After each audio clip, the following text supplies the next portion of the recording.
demain, le quart d'heure lyonnais, toute l'actualité chaque matin. Parce que Lyon demain se dessine aujourd'hui, voici l'essentiel de l'actualité en ce lundi, nous sommes le 21 décembre. Des voies réservées au covoiturage sur les axes M6 et M7 à partir d'aujourd'hui. La région Auvergne-Rhône-Alpes a connu un excès de mortalité lié à l'épidémie de Covid sur la période du 1er septembre au 7 décembre, une augmentation des décès de quelques 41%. L'auberge de jeunesse située montée du Chemin Neuf à Fourvière, transformée en centre d'hébergement d'urgence. Nous avons rencontré Yvan Couriol, le directeur des activités de l'entraide Pierre Valdo en charge de la gestion de ce centre d'hébergement d'urgence. Nous l'écouterons dans cette édition. SFR lance aujourd'hui son service 5G à Lyon, malgré les réticences du maire écologiste Grégory Doucet. Monseigneur Olivier de Germay a été installé comme nouvel archevêque de Lyon hier après-midi à la primatiale Saint-Jean. Nous l'écouterons à la fin de ce quart d'heure lyonnais. Lyon demain, le quart d'heure lyonnais, toute l'actualité chaque matin. Gérald de Bouchon. Bonjour à tous. Dès aujourd'hui, la métropole de Lyon ouvre des voies réservées au covoiturage sur les axes M6 et M7. Au nord, entre l'échangeur de la Garde à Dardilly et celui du Val-Vert à Tassin. Au sud, entre l'échangeur de Pierre-Bénite et celui de Confluence. Seuls les véhicules transportant au moins 2 personnes. Les véhicules avec une vignette critère 0. Les taxis également pourront emprunter ces voies. Des capteurs et des caméras capables de lire les plaques d'immatriculation vont contrôler les véhicules sur ces voies. Ils permettront de vérifier aussi le nombre de passagers et s'il s'agit bien d'un véhicule électrique ou hydrogène, critère 0 autorisé. Un panneau diffusera la plaque d'immatriculation du véhicule non autorisé et l'invitera à sortir. Des contrôles de police pourront être effectués pour verbaliser les contrevenants. Il vous en coûtera 135 € d'amende, mais pas de retrait de points. Ces voies situées à gauche ne sont dédiées au covoiturage qu'en semaine, du dimanche soir minuit au vendredi soir minuit. Le week-end, tout le monde peut y circuler. Le 24 septembre 2011, la gendarme Myriam Sacry était retrouvée morte, tuée par son arme de service dans son appartement de la caserne d'Elfos à Perrache. Malgré une plainte déposée par sa famille pour meurtre et harcèlement moral, un non-lieu allait être prononcé. On s'achemine toutefois vers la réouverture de l'enquête 10 ans après, en raison d'éléments nouveaux. La demande de reprise de l'enquête en raison de charges nouvelles a été jugée recevable par le parquet général. À l'origine de cette demande, des déclarations de témoins qui, n'ayant pu être soumises à l'examen du magistrat instructeur, sont cependant de nature à donner au fait de nouveaux développements utiles à la manifestation de la vérité. Décision attendue le 26 janvier quant à une réouverture de cette information judiciaire. Lyon demain, un site internet, du son, de l'image, un média complet pour les Lyonnais qui font avancer la ville. Le Rhône a enregistré 4 décès hospitaliers en raison du Covid-19 ces dernières 24 heures, ce qui porte à 1749 le nombre de patients décédés du Covid dans le département depuis le 1er mars. 40 nouveaux patients ont été hospitalisés, soit 9 de moins que la veille. En 24 heures, 3 patients sont entrés en réanimation. Selon l'INSEE, la région Auvergne-Rhône-Alpes a connu un excès de mortalité lié à l'épidémie de Covid sur la période allant du 1er septembre au 7 décembre. Une augmentation des décès de 41% par rapport à 2019, directement liée à l'épidémie qui a tué 10 427 personnes dans la région depuis le 1er mars. 25 699 personnes sont décédées sur la période, 7 457 de plus que l'an passé aux mêmes dates. Auvergne-Rhône-Alpes reste la région française où cette surmortalité est de loin la plus forte. Dans le Rhône, la surmortalité est un peu plus faible avec une hausse de 33% malgré tout.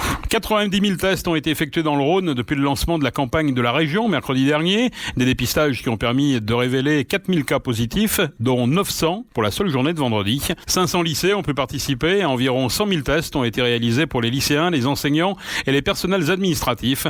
La campagne de dépistage se poursuit jusqu'à mercredi. 1358 places sont mobilisées cet hiver contre 1200 l'an passé dans le cadre du plan hivernal coordonné par l'État. Parmi les espaces nouvellement intégrés au dispositif figurent l'ancien hôpital Charial à Francheville, le centre social Ribou près de la Pardieu ou encore l'auberge de jeunesse de la montée du Chemin Neuf à Fourvière. Propriété de la ville de Lyon, le bâtiment est concédé à la Fédération unie des auberges de jeunesse qui a donné son accord pour que 156 personnes soient mises à l'abri dans cette demeure qui surplombe Lyon. Nous avons rencontré Yvan Couriol, directeur des activités de l'entraide Pierre Valdo, en charge de la gestion de ce centre d'hébergement d'urgence. Les familles, on les reçoit sur des orientations qui nous sont proposées par la Maison de la Veille Sociale, donc qui orientent les familles en fonction de critères qu'on leur donne, c'est-à-dire une chambre de 4, une chambre de 6, des étages, pas d'étages, parce qu'il faut qu'on soit à peu près le plus ajusté possible sur les profils qu'on reçoit. Après, les ménages, on les découvre quand ils arrivent. Et au fil de l'hébergement, on découvre leur situation. On n'a pas très peu d'informations, hormis la composition familiale, l'âge des enfants et des adultes. Et c'est au fil de l'hébergement qu'on décrypte ces situations. Des fois qu'on arrive à les réorienter parce qu'on découvre des situations qui peuvent être mises sur un parcours d'insertion, donc les réorienter vers d'autres structures. Voilà, c'est les missions principales de l'équipe qui est là, c'est accueillir, héberger, accompagner et éventuellement aider à leur réorientation sur un parcours plus adapté. Oui, l'objectif, c'est pas uniquement un hébergement d'urgence, c'est d'aller au-delà et de faire vraiment une insertion derrière. On n'est pas c'est pas un gymnase, c'est pas un toit pour la nuit et la journée on est dehors. C'est vraiment de décrypter les situations, de les scanner si on peut dire, de proposer des choses aux familles en accompagnement parce qu'on sait très bien qu'on va être confronté à des questions sanitaires, éventuellement scolaires pour des enfants et d'autres qu'on méconnaît aujourd'hui, mais des questions administratives, peut-être des questions de séjour, enfin toutes ces questions-là d'accès à certains droits. Mais ça, on le découvre au fur et à mesure. Et c'est important parce que le renfort hivernal, c'est fini le 31 mars. Il faut que le 31 mars, on ait pu avoir une vision claire de toutes ces situations, même des fois bien avant, pour proposer des réorientations, pour inscrire les gens dans des parcours d'hébergement et fluidifier tout ça. On est vraiment sur cette dynamique-là. C'est pas un truc qui se pose, qui attend et puis on verra bien ce qui se passe. Non, il faut que ça soit dynamique, il faut que ça soit actif et que tout le monde y gagne. C'est-à-dire que ce soit les institutions de l'État qui proposent ces hébergements, les familles qui sont prises dans ces parcours-là, nous, associations, qu'on a un travail dynamique avec eux et qu'on arrive à proposer autre chose en fin de parcours qu'une remise à la rue imbécile qui ne sert à rien. Quelle est votre mission au sens général de l'entraide de Pierre-Valdo au-delà de ce site-là ? L'entraide Pierre-Valdo, on est centré sur l'accompagnement des publics en difficulté. Historiquement, on était sur les demandeurs d'asile, les réfugiés. On est aujourd'hui sur les mineurs non accompagnés, sur les femmes victimes de violences, sur des publics comme ceux qui sont ici, qui sont dans l'exclusion, publics généralistes, familles isolées. On est aujourd'hui installé. On travaille sur 6 départements, le Rhône, la Loire, la Haute-Loire, l'Ardèche, l'Isère, le Vaucluse. On est sur ces départements, toujours avec ces missions-là. Et puis on a une petite spécificité dans le 5e arrondissement de Lyon, où on a un accueil de loisirs sans hébergement, qui est là depuis des décennies, qui accueille des enfants de Lyon et de communes environnantes, les mercredis, les vacances scolaires, et on travaille aussi sur le périscolaire avec ces équipes-là. La crise du Covid a apporté un public particulier, enfin changé un petit peu la donne dans ce domaine-là. Elle a complexifié les choses, c'est-à-dire que vous le voyez dans l'espace où on est obligé d'organiser des repas avec des distanciations, avec des mesures d'hygiène à mettre en place, à les faire entendre et comprendre à nos publics qui sont déjà souvent un peu éloignés de ces questions-là. Pour les salariés, il y a des impacts aussi, le travail en réunion est plus difficile, le travail en réunion partenariale l'est aussi, et puis il y a des situations que je pense qu'on va retrouver peut-être en hébergement, des situations qui ont été très fragilisées par la crise du Covid, la perte d'emploi, des choses comme ça peut arriver aussi. Ça touche tout un secteur social immense, cette crise-là. Yvan Couriol, directeur des activités de l'entraide de Pierre-Valdo. L'opérateur téléphonique SFR Groupe Altis va lancer aujourd'hui son service 5G à Lyon, et ce malgré les réticences du maire écologiste Grégory Doucet. Fin septembre, le conseil municipal de Lyon avait adopté un vœu demandant un moratoire sur la mise en place des nouvelles infrastructures. Grégory Doucet, informé par le PDG de SFR vendredi, a pris acte de la décision. Il ne peut s'y opposer. Doucet rappelle toutefois son attachement à l'instruction rigoureuse et exigeante des dossiers d'information que doivent transmettre les opérateurs au service de la ville lors du passage en 5G.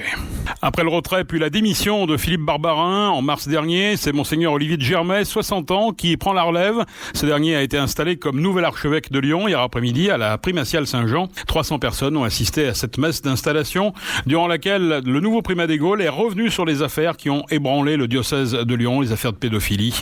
Monseigneur Olivier de Germay. Je sais bien que ce que l'on a appelé les affaires a blessé, a abîmé l'unité de notre diocèse. L'affaire Prenat est devenue l'affaire Barbarin. Et il y a eu les pour et les contre. Mais ne me demandez pas de prendre parti dans ce conflit qui a été destructeur. Tout cela appartient au passé. Ce qui demeure aujourd'hui, c'est la nécessité de poursuivre un chemin de paix et de réconciliation. Ce qui demeure aujourd'hui, c'est la souffrance des victimes. Nous ne pouvons pas l'ignorer.